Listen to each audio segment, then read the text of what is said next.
beginning, there was sand. And in the sand, Conan Exiles left footprints of epic proportions, though the road through development was long, with huge tracts of land. Now, the exiled lands have more than doubled their original size, and is no longer a mere sandbox. The Frozen North update added snowy peaks and fertile highlands, and at launch, the humid swamp and smoldering volcano are introduced. With such a large-scale world, traversing it can be time-consuming. But if you're able to find the recipe to construct the map room, you can fast travel to certain waypoints located around the world.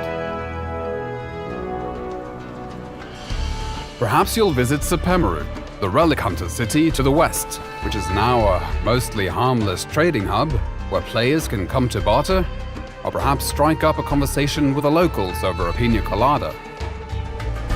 With a fully dynamic weather system, there is a chance you might get caught in the rain, snow, or deadly sandstorms.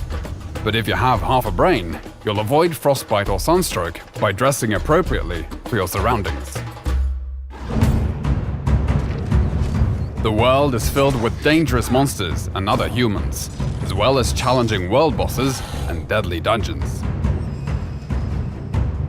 These dungeons are designed to test you and reward those who show strength, intellect, and resourcefulness with items and lore you won't find anywhere else.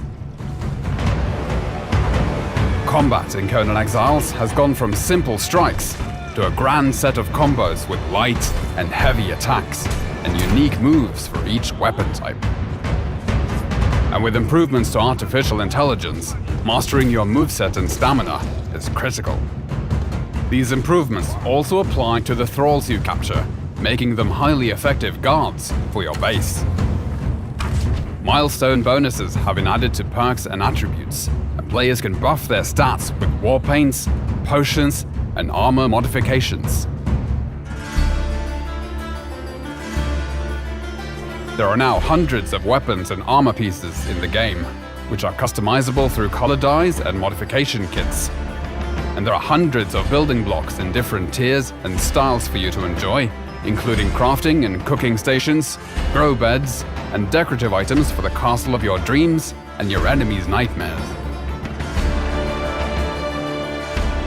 To penetrate the defenses of a player's fortress, siege weapons were introduced in the form of trebuchets, which can give you the upper hand as both attacker and defender, particularly if your enemy has been able to summon an avatar to tear down your walls.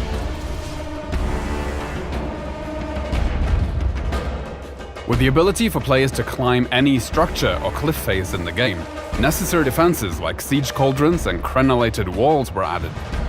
And should the enemy somehow be able to sneak their way in, there is always the option of blowing them up in your personal minefield. Defensive construction is not just against other players, as the creatures of the land also rise against you to drive you from their territories.